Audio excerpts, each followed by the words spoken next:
नमस्कार, मैं आपके साथ कहकशा और आप देख रहे हैं टाइम्स एक्सप्रेस। मोदी जी और योगी जी का जो निर्माण कार्य है, जो विकास है, वो उत्तर प्रदेश में साफ तौर से देखने को मिल रहा है। अयोध्या राम मंदिर जिसके नाम पर खूब वोट वसूले गए, खूब चंदा वसूली हुई, लेकिन उसका हाल क्या हुआ ये पहली बारिश के बाद ही सामने आ गया।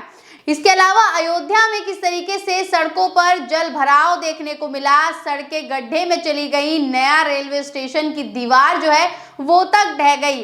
लेकिन इस पर जब योगी आदित्यनाथ ने एक्शन लिया भी तो कैसा एक्शन लिया?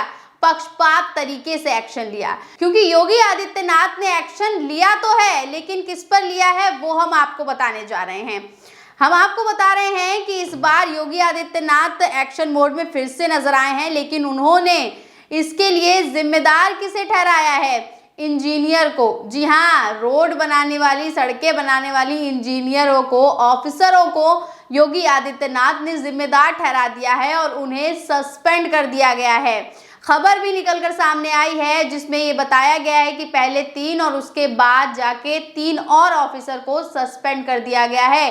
यानी अब तक इसमें 6 ऑफिसर और इंजीनियर सस्पेंड हो चुके हैं। यहाँ देखिए, पहले मैं आपको खबर दिखा देती हूँ। जनसत्ता की खबर है, इसमें लिखा हुआ है कि अयोध्या में रामपथ के ढहने और जल भराव पर सीएम योगी का कड़ा एक्शन, 6 सीनियर ऑफिसर निलंबित। तो यहाँ देख लीजिए, 6 सीनियर ऑफिसर को निलंबित कर दिया है योगी आदित्यनाथ ने बड़ा एक्शन लेते हुए। लेकिन क्या रामपथ में गड्ढे होना, जल भराव होना, इसको लेकर सिर्फ इंजीनियर और ऑफिसरों की ही जिम्मेदारी बनती है? ऐसा योगी आदित्यनाथ को लगता है। लेकिन यहाँ देख लीजिए, सचिन गुप्ता नाम के यूजर हैं, इन्होंने ट्वीट करके लिखा है कि अयोध्या राम मंदिर की दुर्दशा पर 3 और सस्पेंड। जल निगम इंजीनियर आनंद दुबे, शाहिद और राजेंद्र यादव सस्पेंड किए गए हैं। सीवर लाइन बिछाने वाली गुजरात की कंपनी भूकन इंफ्राकॉन पीवीटी को सिर्फ नोटिस जारी हुआ है। ये रामपथ 844 करोड़ रुपए से बना था। तो देख लीजिए, रामपथ की जो लागत है वो 844 करोड़ रुपए है और इसका जो पूरा ठेका जो है वो किसने लिया था? गुजरात की कंपनी ने, जिसका नाम है इंफ्राकॉन पीवीटी। लेकिन इस कंपनी को लेकर अभी तक योगी आदित्यनाथ ने कोई बड़ा या कड़ा एक्शन नहीं लिया है। उन्होंने सिर्फ कंपनी को नोटिस जारी किया है, कोई उन्होंने इसको लेकर कड़ा एक्शन नहीं लिया है। ना ही कंपनी को ब्लैक लिस्ट किया है, ना ही किसी को सस्पेंड किया है, ना ही इसको लेकर उनसे जवाबदेही कोई मांगी है। लेकिन उन्होंने बड़ा एक्शन किस पे लिया है? ऑफिसरों पर, इंजीनियरों पर। जिस कंपनी ने ठेका लिया था इसका 844 करोड़ रुपए जिस कंपनी ने लिए थे इस रामपथ को बनाने के लिए, उस रामपथ को आखिर कितने करोड़ रुपए में बनाया गया होगा वो आप इसकी हालत देखकर समझ ही सकते हैं। देखिए, कमेंट बॉक्स में भी लगातार यूजर जो हैं वो कंपनी पर ही निशाना साध रहे हैं और योगी आदित्यनाथ से सवाल कर रहे हैं कि सिर्फ इंजीनियरों पर ही क्यों कड़ा एक्शन लिया गया है, कंपनी पर कोई कड़ा एक्शन क्यों नहीं लिया गया? इंजीनियर तो अपनी तनख्वाह लेते हैं, सैलरी मिलती है, अपना काम करते हैं और चले जाते हैं। लेकिन इसकी पूरी जिम्मेदारी अगर किसी की बनती है तो वो इस कंपनी की बनती है, जिसने 844 करोड़ रुपए में आखिर कितने करोड़ रुपए जो है वो रामपथ की लागत में लगाए। यहाँ देख लीजिए, रामपथ की तस्वीरें आपको देखने को मिल सकती हैं। 4 तस्वीरें जो हैं वो शेयर की गई हैं। इसके अलावा वीडियो भी एक शेयर किया गया है सचिन गुप्ता की तरफ से, और उन्होंने देखिए क्या कुछ लिखा है कि ब्रेकिंग, अयोध्या में रामपथ निर्माण से जुड़े पीडब्ल्यूडी के 3 इंजीनियर ध्रुव अग्रवाल, अनुज देशवाल और प्रभात पांडे सस्पेंड हुए हैं। रामपथ निर्माण में 100 करोड़ से ज्यादा खर्च हुए थे। पहली बारिश में रामपथ पर 13 जगह गड्ढे हो गए हैं।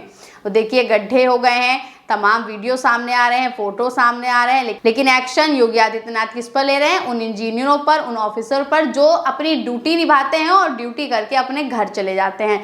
अब यहाँ कमेंट बॉक्स में आपको दिखा देती हूँ कितने लोग हैं वो क्या कुछ कह रहे हैं। कह रहे हैं कि एक यूजर हैं अभिमन्यु सिंह करके, इन्होंने कहा है कि गुजरात के महारथी गुजराती कंपनियों पर कार्यवाही क्यों नहीं करते?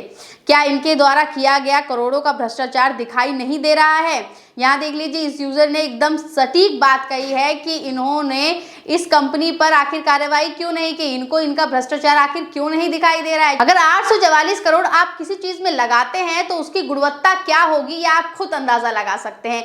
क्या 844 करोड़ में बनी कोई चीज सिर्फ महज कुछ महीनों के बाद ही ढह जाएगी, कुछ महीनों के बाद ही खराब हो जाएगी? ऐसा बिल्कुल भी नहीं है। लेकिन यहाँ पर जिस तरीके की तस्वीर सामने आई है ये यही बयां कर रहे हैं कि इसमें भ्रष्टाचार हुआ है, घोटाला हुआ है, 844 करोड़ जो लिए गए हैं वो इसमें नहीं लगाए गए हैं। आगे देखिए, एक यूजर हैं, इन्होंने लिखा है कि ये क्या बात हो गई भला, क्रेडिट लिए टाइम तो इन ठेकेदारों के नाम किसी ने नहीं सुने थे, तब तो एक ही नाम बताया गया था कि मोदी जी ने बनवाया है। जब मोदी जी ने बनवाया है तो कोई और सस्पेंड क्यों? आगे देखिए, एक यूजर ने लिखा है सीधे कंपनी को ब्लैक लिस्ट क्यों नहीं कर सकते। इसके अलावा एक और यूजर है, उन्होंने लिखा है कि पता नहीं कितने 844 करोड़ रुपए लूट गए हैं गुजरात के लुटेरे द्वारा।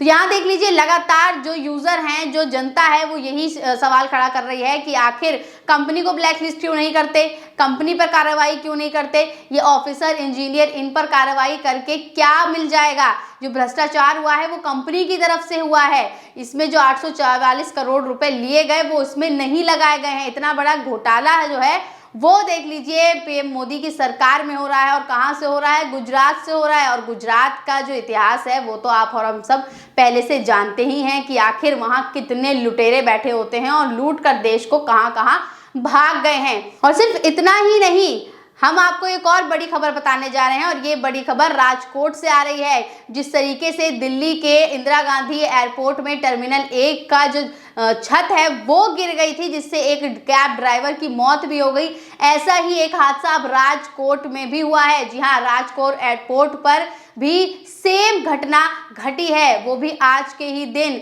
अब लगातार देख लीजिए 3 दिन 3 घटनाएं, और ये प्रधानमंत्री नरेंद्र मोदी के ही नेतृत्व में हो रही हैं, क्योंकि जिस तरीके से इन्होंने इन सब का उद्घाटन किया और कुछ ही महीनों में ये सब जो है ढह रहे हैं। ये दिखा रहा है कि प्रधानमंत्री मोदी जी का विकास आखिर क्या है, वो कैसा है। वो ऐसा है कि वो बस कुछ ही महीनों चलने वाला है। अब इस बार ऐसा लग रहा है कि जिस तरीके से प्रधानमंत्री नरेंद्र मोदी अपने विकास में खुद ही फंसते नजर आ रहे हैं, ऐसे में उनकी सरकार भी बस कुछ ही दिनों की लग रही है। हम आपको तस्वीरें भी दिखा देते हैं, ये देख लीजिए। कांग्रेस की तरफ से ट्वीट किया गया है कि 3 दिन में तीसरा एयरपोर्ट हादसा। अब राजकोट में विकास की तस्वीरें सामने आई हैं। इस एयरपोर्ट का उद्घाटन नरेंद्र मोदी ने किया था सिर्फ 1 साल पहले। श्रीनिवास बीवी ने भी ट्वीट किया है, अब गुजरात के राजकोट में एयरपोर्ट की छत गिरी, नेहरू जी जिम्मेदार हैं। तो देख लीजिए, कांग्रेस भी लगातार सवाल खड़े कर रही है, लेकिन जो प्रधानमंत्री नरेंद्र मोदी हैं, अमित शाह हैं, योगी आदित्यनाथ हैं, उनकी तरफ से कोई भी बयानबाजी इस पर सामने नहीं आ रही है, ना ही वो अपनी सफाई पेश करते हुए नजर आ रहे हैं।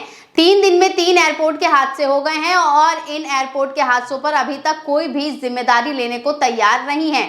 अब आगे देखना होगा कि प्रधानमंत्री नरेंद्र मोदी आखिर कब अपने विकास पर चुप्पी तोड़ते हैं, क्योंकि जिस तरीके से विकास उनका दिखाई दे रहा है ना, चाहे दिल्ली हो गया, चाहे गुजरात हो गया, चाहे अहमदाबाद हो गया, चाहे उत्तर प्रदेश हो गया, ऐसे में प्रधानमंत्री मोदी को सामने आकर इस पे सफाई पेश करनी चाहिए।